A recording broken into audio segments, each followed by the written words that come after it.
Hi everyone. So I want to make a video regarding what everyone is going through right now.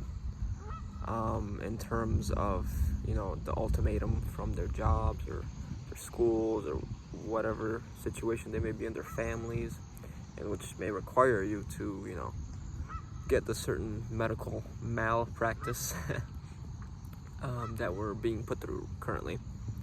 And personally, I've never had an issue with it because I've always been sort of the rebel, the independent worker, never really seeking to work for anyone, always working for myself, in terms of like being my own boss per se. So I never really wore a mask or did all that stuff, even when I was asked to. I was like, I don't need this, forever, whatever quote unquote job I was working. But I understand many people are in certain situations. And to tell a quick story, I was coaching one time for a high school, and we had just gotten the notice that the soccer players had to, because I was a soccer coach, had to wear masks while playing, and that went completely against everything I stood for. So I questioned the AD on the spot because he had been the one that had come to deliver that message to us at the end of our practice, actually. And I was like, how could you say that? How could you not stand up? So I gave him an ultimatum. I said, it's either me or the mandate that you're imposing on us. And he got extremely mad and pulled me aside, and he's like, listen, I wouldn't do this either, but how could you call me out like that, blah blah blah. And I understood immediately after that conversation that basically he had been doing that all his life. He had been sort of agreeing with his superiors. He had been trying to fulfill his way, but within the limits and bounds of others, really, and trying to make the best of both worlds happen. He was a great guy, really nice guy. I enjoyed his presence, but I'm just that type of guy where if I can't fully apply what I stand for, and if you're gonna come and impose things on me, then I won't accept anything, any form, right? Like, that's how they get you. They try to take a finger, then they take your hand, and then they take whatever's left of you. And that's literally the example I gave them. I'm like, watch, they're gonna come with the thing, to put in yourself afterwards, and then what? You guys are gonna bend over and accept?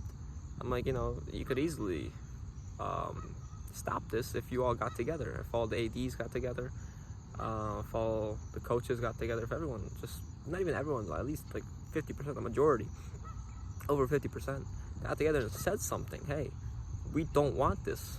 But when you subscribe to the belief that, oh, it's helping us or it's helping me, then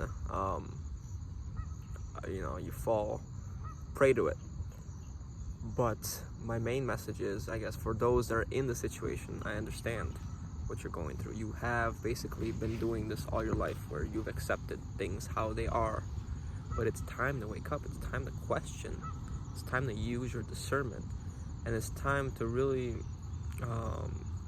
analyze whether what you're doing is serving you, whether what you're doing is what you want to be doing, or whether you've just been doing it because that's how you thought it was supposed to be. Oh, I gotta go get a job, I gotta go have some kids, get a house, pay the bills, and that's it. I realized that early on. I'm like, I'm looking at all these people around me, they don't seem very happy. I don't think I want to do what they're doing. I want to do what I want to do. I want to fulfill my life purpose, my soul's mission. And if anyone's interested in knowing more about that, I do conduct numerology readings.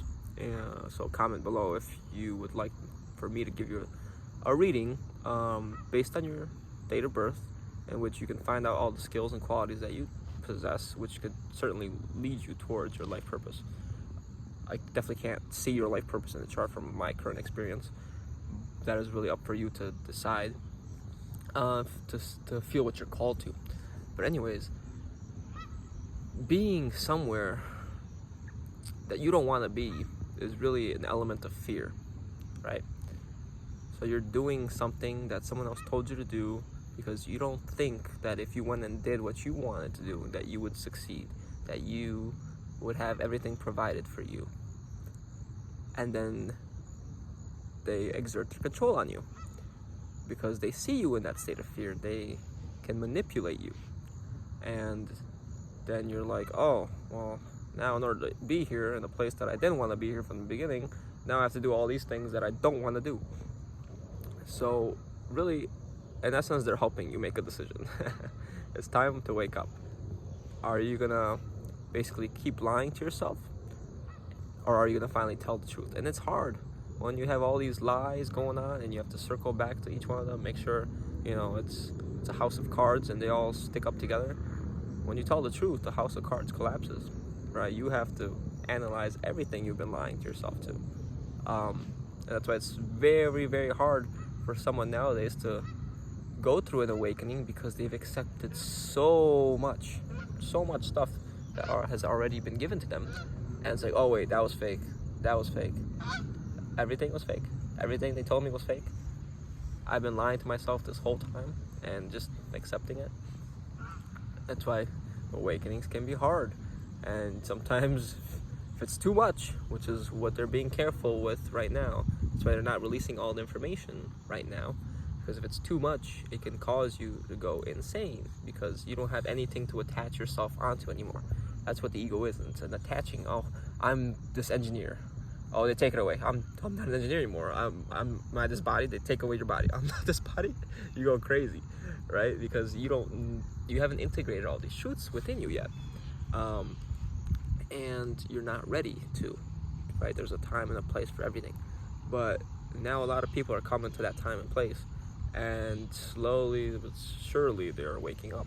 I feel like tens of thousands of people are waking up each day. To be honest, we've surely passed the critical point of consciousness where it tips over towards, being conscious rather than unconscious. So, it's about breaking the limitations of fear.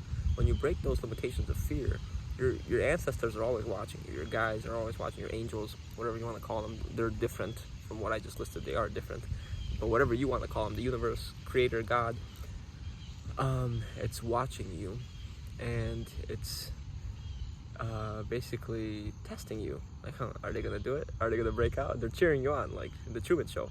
Let's go, Truman, break out, come on. But they're rewarding you every time you do break out, because you've conquered that level. It's a level, right? It's like a game. That fear element is gone for this level. I was able to, learn how to ride a bike. Yes, I conquered my fear of riding a bike. Level 3, and then you're rewarded with situations in which you can, let's say, ride your bike or do other things. So for example, if you were to leave that job, but you had full knowing, like, oh, I'll be okay, then you would probably get a better job or something more suitable towards what you like doing. And I always had that mentality, and I got that from my dad, because honestly, he would always quit his job, but he was kind of always the guy to cause trouble too, probably because he didn't like where he was. But I always had the mentality, whatever, I don't care. you want to make me do this that I don't like doing? I'm not gonna do it. I'm gonna stand up for myself, and I don't care what happens. You can fire me. I don't care. And then usually they would just work out. I'm like, oh, okay, whatever. It worked out, and in my favor too. But that's that full knowing. It's more than faith. It's a knowing that everything is okay. You are protected. You are held in love. This illusion is held in love, right? We are here and experiencing this fear from our own choosing. Okay, kind of like a testing ground, kind of like a school, kind of like something we just chose to experience. We desired it. We wanted to experience something other than love, and by experiencing something other than love, you have to create an illusion, because nothing but love and wisdom really exists. It's the creator, right? And the creator is everything. So you have to create an illusion in which fear can potentially exist. You have to set up the right, what's it called? cameras and lights and shows for the hologram, the mirage, to exist. But then when you go up to it and it looks like a scary beast and you put your hand through it and you conquer your fear, you realize, oh, it's just an illusion. I'm protected, I'm fine, right?